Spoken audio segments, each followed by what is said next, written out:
এমনকি আসমানি কিতাব পেয়েছে এমন প্রত্যেক জাতি এখনো কোরবানি করে। ইহুদিরা এখনো কোরবানি করে, ভিন্ন পদ্ধতিতে করে, ভিন্ন নিয়মে করে। খ্রিস্টানরাও কোরবানি করে, কিন্তু ভিন্ন নিয়মে ভিন্ন পদ্ধতিতে বিকৃত করে। হিন্দুরাও কোরবানি করার নাম দিয়েছে বলি, ঠিক না? নাম দিয়েছে কি? বলি দেওয়া। এইভাবে সকল অন্যান্য ধর্মের ভিতরেও কোরবানির ব্যবস্থা আছে, হয়তো বিকৃত হয়ে গেছে, হয়তো বা বিকৃত হয়ে গেছে। আর আদম আলাইহিস সালামের সময়কাল থেকে কোরবানি চলমান রয়েছে। আল্লাহ তাআলা সেই ইতিহাস আল্লাহ তাআলা কোরআনে তুলে ধরেছেন। আল্লাহ তাআলা বলেন সূরা আনআম থেকে, সূরা মায়েদা থেকে আল্লাহ তাআলা বলেন, ওয়াতলু আলাইহিম নাবা বানাই আদম বিল হাক্কি। হে নবী, আপনি আপনার লোকদের নিকট, আপনার উম্মতের নিকট আদম আলাইহিস সালামের দুই পুত্রের ঘটনা বিস্তারিতভাবে বর্ণনা করুন। ঈদ কররাবা, সেই ঘটনা কি ছিল? আদম আলাইহিস সালামের পুত্রদ্বয়ের কি ঘটনা ছিল? ঈদ কররাবা কুরবানান ফাতাকুব্বিলা মিন আহাদিহিমা, যখন তারা দুইজনে কোরবানি করলো। ঈদ কররাবা কুরবানান, যখন তারা দুইজনে কোরবানি করলো। ফাতাকুব্বিলা মিন আহাদিহিমা, তখন তাদের একজনের কোরবানি কবুল করা হলো। ওয়ালাম ইয়াতাকাব্বালু মিনাল আখারিন, অপরজনের কোরবানি কবুল করা হলো না। অর্থাৎ হাবিলের কোরবানি কবুল হলো, কাবিলের কোরবানি কবুল হলো না। যার কোরবানি কবুল হয় নাই, কাবিলের কোরবানি কবুল হয় না, কাবিল বলল ক্বালা লাকতুলান্নাকা, অবশ্যই আমি তোমাকে হত্যা করব। কবুল করে নাই কে? আল্লাহ। হত্যা করবে কাকে? ভাইকে। কবুল করে নাই কে? আল্লাহ। হত্যা করবে কাকে? হইছে বিধান, হইছে। মানে আমদের লগে না পারি, আমদের লগে না পারি, আমরা জানতে পারলে লাগে বসলাম। বিষয়টা এমনটা হয়ে গেল না? আপনাকে চেয়ারম্যানের সাথে না পারি, উনকুটের মানুষ ধরে মারি দিলাম। ব্যাপারটা এরকম হয়ে গেছে না? এখন সে বলল ক্বালা লাকতুলান্নাকা, আমি অবশ্যই তোমাকে হত্যা করব। এরপরে যার কোরবানি কবুল হলো, হাবিল বলল ক্বালা ইন্নামা ইয়াতাকাব্বালুল্লাহু মিনাল মুত্তাকিন, হে আমার ভাই শোনো, আল্লাহ তো মুত্তাকি ছাড়া অন্য কারো কাছ থেকে কবুল করে না। আল্লাহ মুত্তাকিদের কাছ থেকেই কবুল করে, যে নিয়ত সহি শুদ্ধ করে কবুল করবে, আল্লাহর রাস্তায় কোরবানি করবে, আল্লাহ তার কোরবানিটাই কবুল করবে।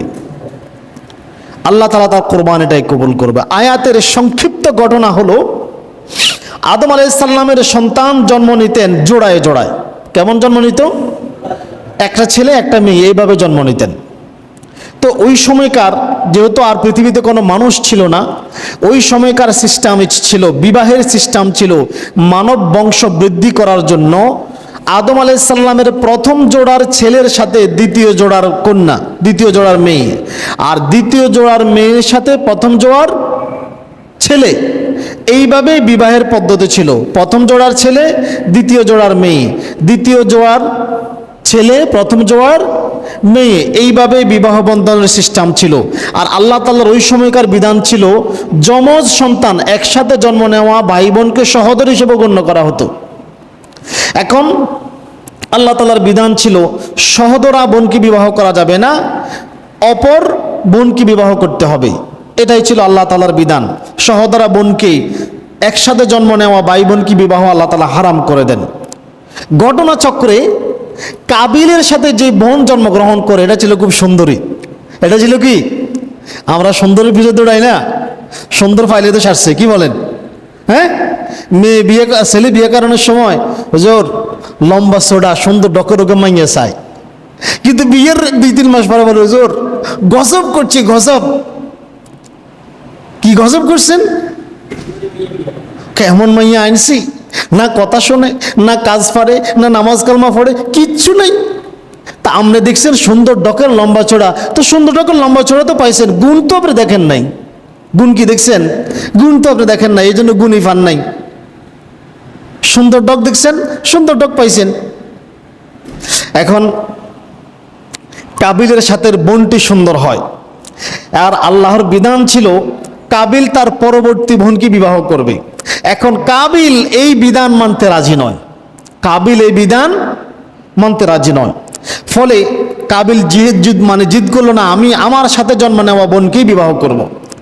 আল্লাহ তাআলা উভয়কে আদেশ দিলেন, ঠিক আছে, তোমরা যদি, কাবিল যেহেতু বিধান মানতেছে না, তোমাদেরকে একটা পরীক্ষা দিতে হবে। পরীক্ষায় উত্তীর্ণ হলে পুরস্কার কি পরীক্ষা? তোমাদেরকে কোরবানি করতে হবে। আল্লাহ তাআলা দুই ভাইকে কোরবানি করার নির্দেশ দিলেন। কাবিল ছিল কৃষক, কাবিল ফসল উৎপাদন করত, আর কাবিলের ভাই হাবিল ছিল একজন রাখাল, সে বেড়া দুম্বা উট গরু ছড়াতো। এখন হাবিল বেড়া দুম্বা ইত্যাদি পশুগুলি আল্লাহর রাস্তায় কোরবানি করলো, দুম্বা কোরবানি করলো শুধু আল্লাহর সন্তুষ্টির জন্য। কার সন্তুষ্টির জন্য? হাবিল কোরবানি করলো কার সন্তুষ্টির জন্য? আল্লাহর সন্তুষ্টির জন্য। আর কাবিল কিছু শস্য, কিছু ফসল, গম কোরবানি করলো। কি উদ্দেশ্যে কোরবানি করলো? আল্লাহর বিধান পাল্টানোর জন্য, নারীর লোভে। কার লোভে?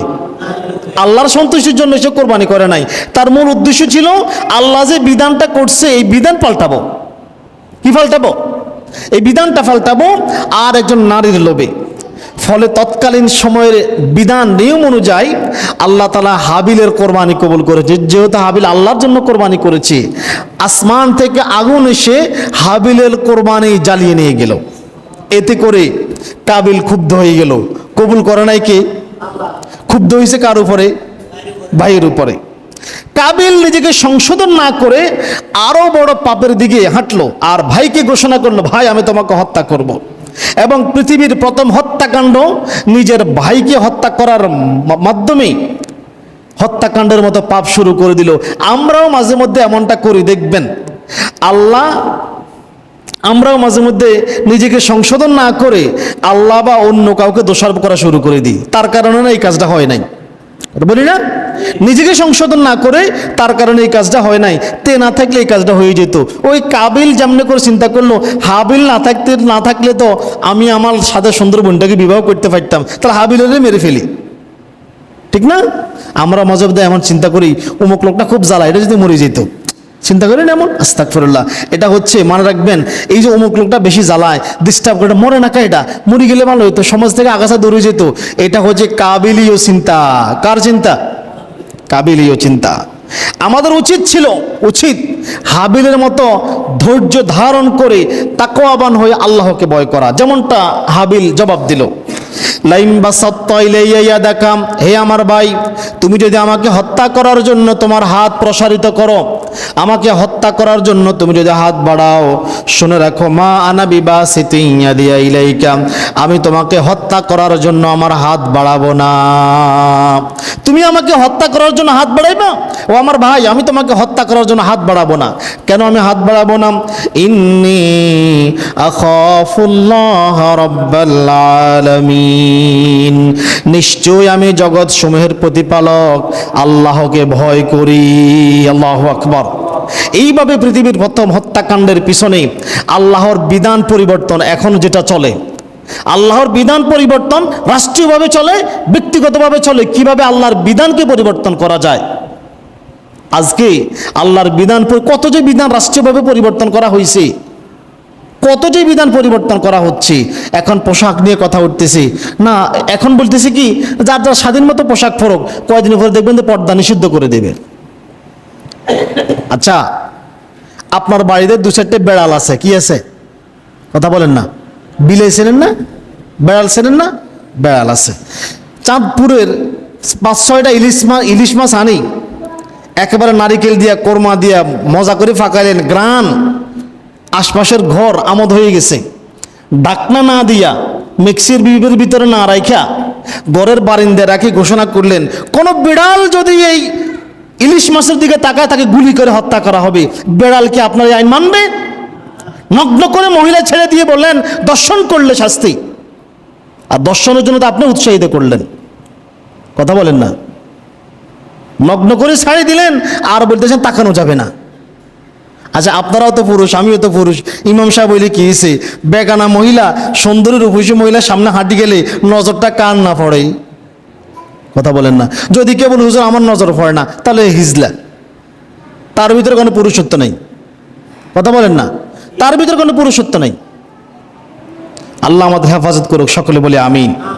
এই কাবিল তার ভাইকে হত্যার মাধ্যমে পৃথিবীর প্রথম হত্যাকাণ্ড সংগঠিত করে। আর এই জন্য কাবিলের আমল নামায় পৃথিবীর সকল হত্যাকাণ্ডের পাপ গিয়ে জমা হবে। আব্দুল্লাহ ইবনে মাসউদ রাদিয়াল্লাহু তাআলা আনহু বলেন, আল্লাহর নবী বলেছেন, ক্বালা লা তুকতালু নাফসুন ইল্লা কানা আলা ইবনি আদম আল আউয়াল কিফলুম মিনহা। পৃথিবীতে কোনো মানুষকে হত্যা করা হলে আদম আলাইহিস সালামের প্রথম সন্তান কাবিলের উপরে তার পাপের একটা অংশ বর্তাবে। নাউজুবিল্লাহ বলবেন না, কারণ সেই প্রথম পাপের সূচনা করছিল, হত্যাকাণ্ডের সূচনা করেছিল। আজকে যারা সমাজে বিভিন্ন পাপের সূচনা করে দেন, জুয়া খেলার সূচনা করে দিয়েছেন, মদ খাওয়ার সূচনা করে দিয়েছেন, গাঁজা খাওয়ার সূচনা করে দিয়েছেন, আপনি একটা সময় ছেড়ে দিলেন, জুয়া খেলা ছেড়ে দিলেন, মোবাইলে গেম খেলা ছেড়ে দিলেন, ক্যারাম বোর্ড খেলা, ছক্কা খেলা ছেড়ে দিলেন, লুডো খেলা ছেড়ে দিলেন, আপনি একটা সময় ভালো হয়ে গেলেন। কিন্তু মনে রাখবেন, আপনার এই শিক্ষা দ্বারা পরবর্তী জেনারেশন কয়েক হাজার প্রজন্ম যদি খেলে, প্রত্যেকের সবার মিলে যেই পরিমাণ পাপ হবে, আপনার ঘাড়ে একাই এই পরিমাণ পাপ হবে। নাউজুবিল্লাহ। জান্নাত চিন্তা করে দেখবেন। পূর্ববর্তী অনেক নবী জাতির কোরবানির আগুন এসে